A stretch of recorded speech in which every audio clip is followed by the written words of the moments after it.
Welcome to Life Basic Training. Let's define our goal. When you've completed this journey, you will have considered probably for the first time in your life the values you live by. Most of us have never thought much about our value system. It's because we've collected our values in the way we pick up the chicken pox and the measles. We know we have values that are different from other people, but we don't know where they came from. And there are times when we wish we didn't have some values. We realize we're a victim of them, and we feel so trapped. Did you ever realize that no one taught you your values? Lots of people have tried to lecture us about how to live, but little of it stuck, right? Think about one of the first values you selected to get your own needs met. Before you could even see, you learned that a certain cry would get you milk. You see, all values are caught, not taught. And that's why Life Basic Training is very different from most courses. Values are formed by multiple experiences that have to pile up until they're automatic, like tying a shoelace. So it takes repeated experiences to change our values. And that's why you'll find many activities deliberately duplicated in this journey. Remember, it takes 6 to stick. Life Basic Training is not a course. It's a journey. And I want you to think of these 11 weeks as a boot camp where, along with the others in your small group, you're experiencing a basic training for living in God's kingdom. On your journey, you'll have 2 types of weekly experiences. First of all, you'll bond to others and form a small group. You'll be companions for the entire journey. Let's quickly look at the activities you'll do together.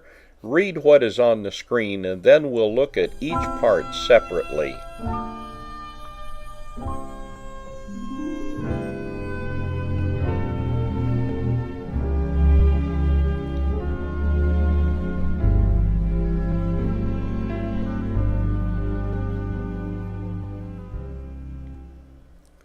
The second part of the journey you will do by yourself.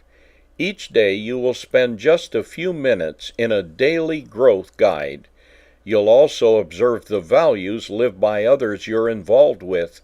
You don't even need to tell them you're watching them, and then you'll complete a 1 or 2 sentence report on this to share with your next group meeting and meditate with them on the results.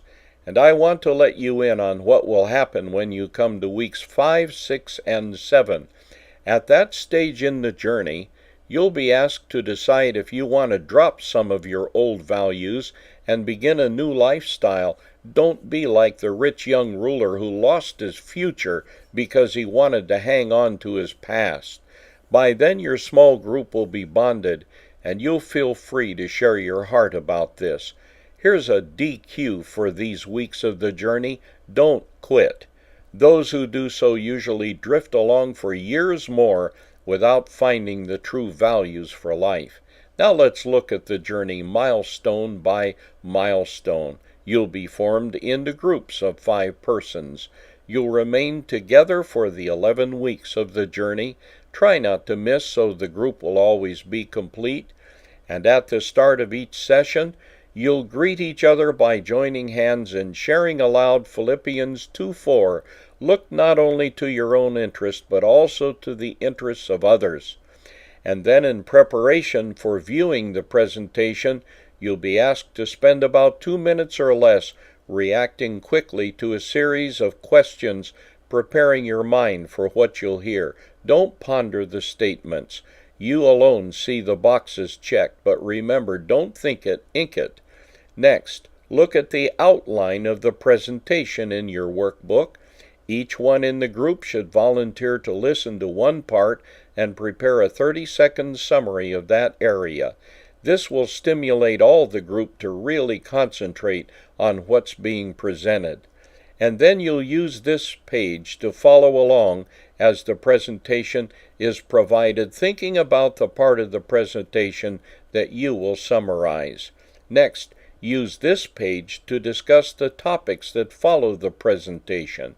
Be sure you share your thoughts, but try to be brief. Everyone must participate. If someone has not spoken and you're aware of that, ask that person what they're thinking. That's called opening the gate for someone else to share.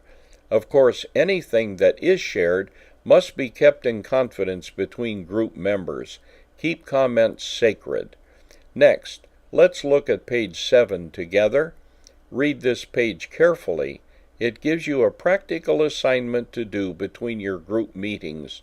Those who have already taken this journey testify it's really valuable, and it's simple. Just observe what's going on around you, that's all. Just look.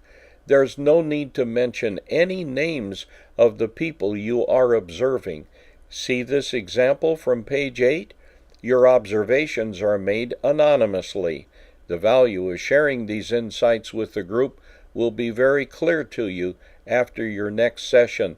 It's a vital part of the journey.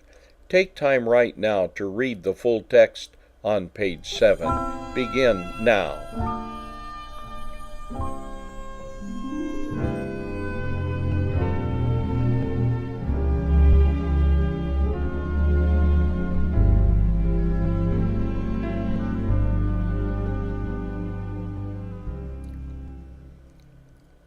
And be sure to note the suggestions for completing the assignment at the bottom of page 7.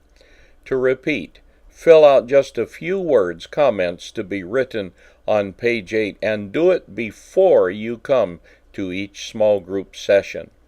Now the second part of your journey is a personal one, taking place during the weekdays between your group meetings.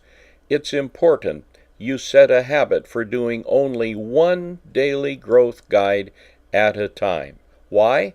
Well, think of what a terrible downpour of rain does when the water runs all over the ground and makes holes, and the gentle daily showers where the drizzle makes everything green and beautiful.